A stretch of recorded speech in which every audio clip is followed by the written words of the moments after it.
Hi, my name is Andrea Ferroni, and as I promised you in the last video, so if you lost, just go back to find the previous one. I promise you to talk to you about a shape of the didgeridoo that is not cylindrical or conical, but in between, and probably a shape that is more suitable to play a didgeridoo.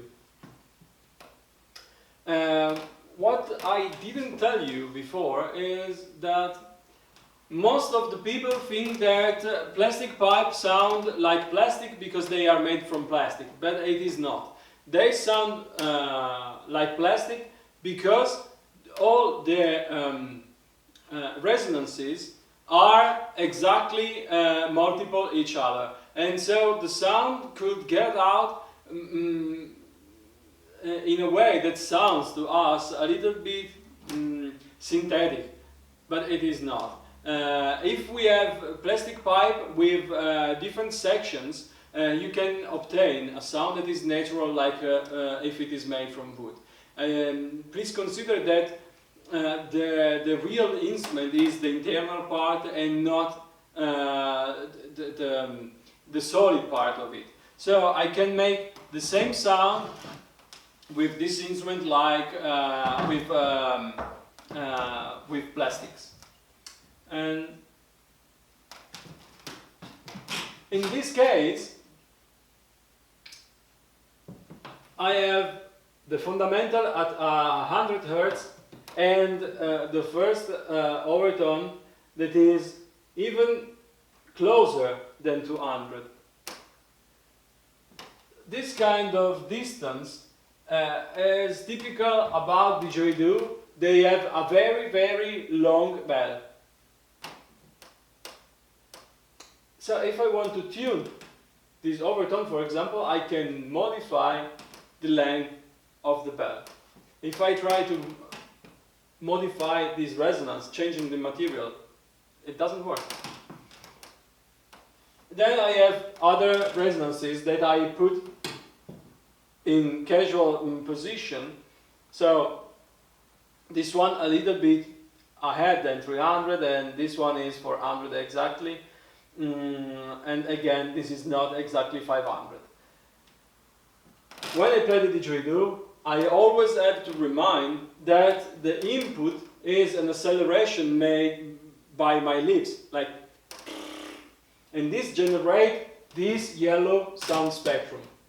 So this is a resonator that can amplify some frequencies, but only some frequencies. And the frequencies it is able to amplify are written in green here. So if I put this yellow sound spectrum, I obtain a multiplication of the value of the sound spectrum, obtaining the red peak here. What happens if I go ahead? It happens that if I have some sound spectrum here that meet the resonance, I obtain another peak. But then I also have the peak of my lip sound spectrum, and so I obtain another one. Again here and here, they are synchronized approximately. And again here. So I have to consider that if the peaks, the resonance, and the sound spectrum of my lips meet each other, I have a great multiplication. If not, I have less amplification, but I still have it. And so the sound spectrum change. And as I told you in the previous video, here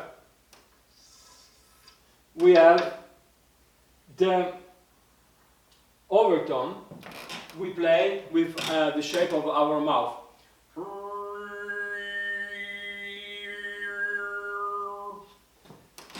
And if this voice of the didge is too loud, this sound get out not so well defined, or it is masked. And so if I want to have this kind of sound clear, I can reduce the shape and I can move from pretty conical to pretty cylindrical shape maybe, or in between. It depends how much you want to listen to it.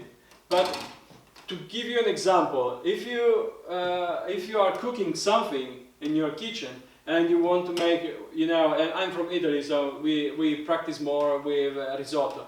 So if you want to have risotto with mushrooms, you can choose the kind of rice, the kind of mushrooms, the kind of olive oil, and so on, and spices. It is very important to cure every kind of ingredient and the quantity of it. Because if I like, for example,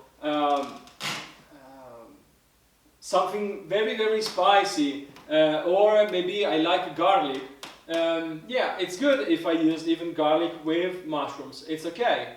But I think anyone can understand that if I use 200 grams of mushrooms, I can't use 2 kilograms of garlic, because otherwise it's not a risotto with mushrooms, it is a risotto with garlic, and it is very, very heavy. Don't do the same mistake with music, it is the same. This is a sort of flavor for our ears, and we have to take care about of it. So if we want to have a very loud ditch, yeah, we risk to lose this one. At the opposite, if we want to have this one, we can reduce the volume of this area. So this video was a little bit shorter, but I think it is good to think about the shape of the didgeridoo if you want to buy them or if you want to make them. In case you want more information, please write down some questions, and I try to make new videos for the next time. If this video was good for you, thumbs up. If not, don't worry, just thumbs down. If you want to get in touch for next emails or other videos, you can write me a mail or you can subscribe to the channel. Thank you very much. See you next time.